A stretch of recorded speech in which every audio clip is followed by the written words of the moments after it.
Hey everyone, welcome back to my channel. So just मैंने अभी poems की video post करी थी। So many of you told me to post a video on short stories as well. So I am explaining you the my greatest Olympic prize, Jesse Owens first, and then we'll be going to all summer in a day.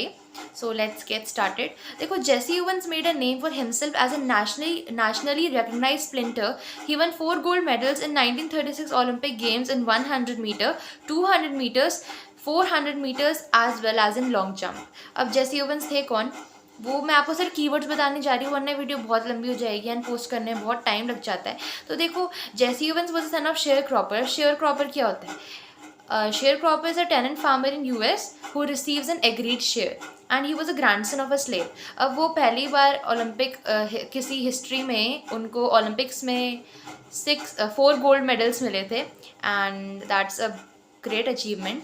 And उनको अपना competitor मिला था लस long and he was a German, but still he supported Jesse Owens to do his best, even if that meant his winning. Means Jesse is winning.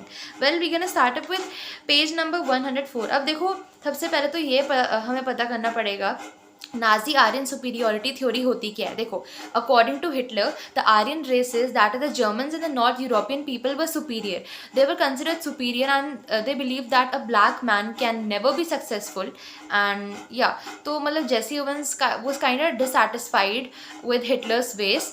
अब देखो, इसमें क्या है, जेसी ओवंस रियलिटी में है कौन? देखो, वो ट्रैक एंड फील्ड एथलीट है। ही was a Negro but he is representing America over here. देखो, समर था 1936 का and the Olympics game were being held in Berlin. अब देखो, मैं आपको सिर्फ कीवर्ड्स बताने जा रही हूँ। जेसी ओवंस ने ट्रेन करा था, स्वेट करा था एंड डिसिप्लिन करा था अपने आप को 6 ईयर्स के लिए एंड वो बस चाहता था कि मैं 1 और 2 गोल्ड मेडल्स ले जाऊँ, बट एक्चुअली वो 4 ले गया। तो स्पेशली उसकी आईसी रनिंग ब्रॉड जंप में, क्योंकि देखो, जब वो सोफोमोर था ओहायो स्टेट यूनिवर्सिटी में, सोफोमोर का मतलब होता है senior student, second year of college, तो उस टाइम उसने एक वर्ल्ड रिकॉर्ड सेट करा था 26 फीट 8 1/4 इंचेस का, ये याद रख लो। तो इसलिए सब बोलते थे हाँ जेसी ओवंस तो जीत जाएगा। तो जब वो सेलेक्ट हो गया था ओलंपिक्स के लिए, यानी कि अभी मतलब ट्रायल्स चल रहे थे, तो उससे ही पहले उन्होंने लजलोंग को देखा। लजलोंग was a tall boy and he was hitting the pit at almost 26 feet on his practice leaves. अपनी practice leaves में 26 feet jump कर दे रहे थे।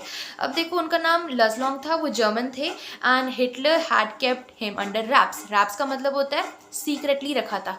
पता है क्यों रखा था? इसके बहुत सारे रीज़न हो सकते हैं। पहला, टू बिल्ड प्रेशर, ताकि अचानक से जो भी डिफरेंट कंट्रीज़ को जो रिप्रेजेंट कर रहे हैं वो उन पर प्रेशर बन जाए कि अरे ये तो कितना अच्छा कॉम्पिटिटर है।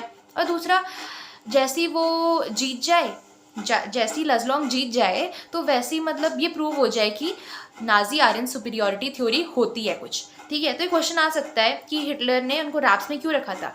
After all we all know that, मैंने आपको मेंशन कर दिया है कि जेसी ओवंस एक नीग्रो थे।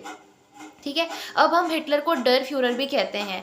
अब इसमें मैंने आपको बता दिया हिटलर क्या मानते थे नाजी आर्यन सुपीरियोरिटी थ्योरी में and dissatisfy and Jesse Owens बिल्कुल इसमें बिलीव नहीं करते थे। An angry athlete is an athlete who will make mistakes as any coach will tell you. अब देखो, कोई भी एथलीट है वो एंग्री हो जाता है। एथलीट की बात ही नहीं की जा रही यहाँ पे, स्पोर्ट्स पर्सन की बात की जा रही है। कोई स्पोर्ट्स पर्सन है, ठीक है, वो उसको गुस्सा आ रहा है, ठीक है, तो वो अपने गेम में कॉन्सेंट्रेट नहीं कर पाएगा। रादर देन दैट वो जस्ट एंग्री होगा, he will make more mistakes than he usually does. ठीक है, अब देखो, सबसे पहले तो उसने क्या करा, उसकी 3 ट्रायल जंप्स थी, उसकी 3 ट्रायल्स थे। तो पहले जंप में उसने क्या करा, सेवरल इंचेस बियॉन्ड चले गया टेक ऑफ बोर्ड के, जहाँ से लेना है वहाँ से नहीं लिया उसने, वो तो उसने फाउल कर दिया। उसने सेवरल इंचेस आगे से मतलब अपना टेक ऑफ लिया। अब सेकंड जंप में क्या हुआ, वो उसने और ही गंदा फाउल करा। तो उसने सोचा कि वो 3000 माइल्स इसी के लिए आ रखा है, अपना फूल बनाने के लिए।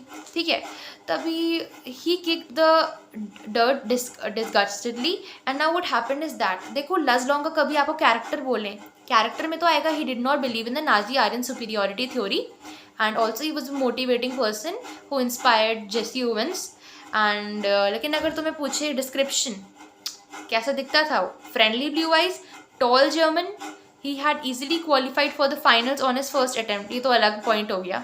और अब ये भी लिखना कि an inch taller than Jesse Owen, he had a lean muscular frame, clear blue eyes, blonde hair and a strikingly handsome chiseled face. तभी लजलोंग जेसी ओवंस के पास आया. उसने बोला कि I don't think we have met. He spoke English well. लेकिन Luz Long के पास एक German accent था, ठीक है, वो जर्मन ट्विस्ट के साथ बोल रहा था, यानी कि एक्सेंट के साथ. तो जेसी ओवंस ने बोला ग्लैड टू मीट यू. लेकिन जेसी ओवंस पीछे बहुत नर्वस हो रखा था, क्योंकि वो अपने पहले तो ट्रायल में नहीं कर पा रहा था, तो अब उसका लास्ट अटेम्प्ट था. उसके बाद अगर नहीं कर पाता तो ऑफकोर्स उसके सारे ड्रीम शैटर जाते. तो जेसी ओवंस ने उससे पूछा हाउ आर यू.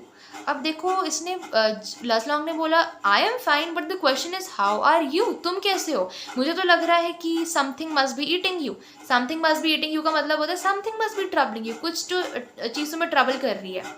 तो जेसी ओवंस बोलते बिलीव मी, मुझे पता है, यानी कि and it felt good to say that to someone. बोलना चाह रहे हैं मुझे पता है क्या चीज़ मुझे ट्रबल कर रही है.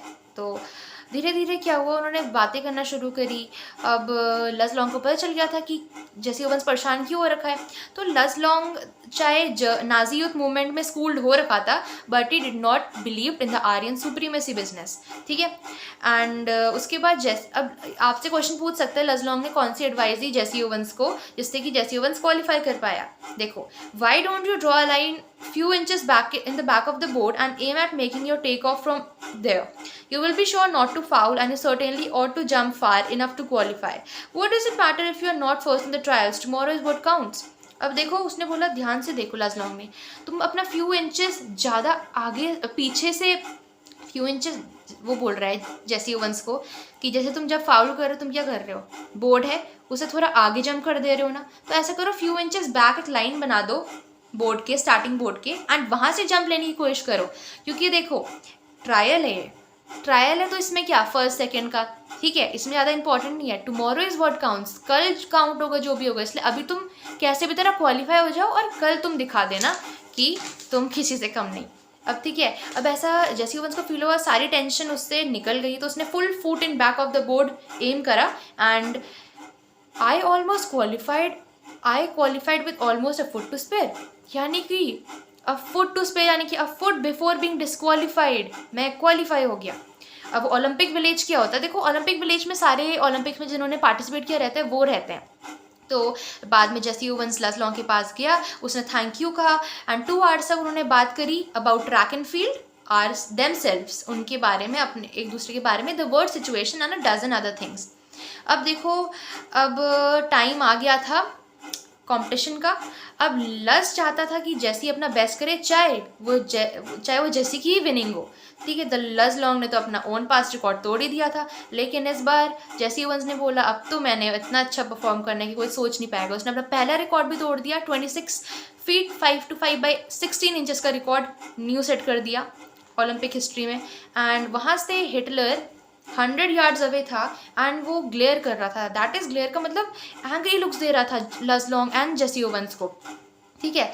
लेकिन तब तक लजलोंग ने ये नहीं सोचा कि हिटलर क्या बोलेगा मेरे बारे में, क्या सोचेगा. उसने जस्ट वो जेसी ओवंस के पास गया एंड उसने हैंडशेक करा and it wasn't a fake smile with a broken heart sort of grip इधर. वो ना ही फेक स्माइल थी, वो ना ही ब्रोकन हार्ट से कह रहा था कि मतलब उसकी वो रियल स्माइल थी एंड वो रियली में बहुत खुश था जेसी ओवंस के लिए. अब ये लास्ट पैरा जो देख रहे हो बहुत ही ज़्यादा इंपॉर्टेंट है, ठीक है.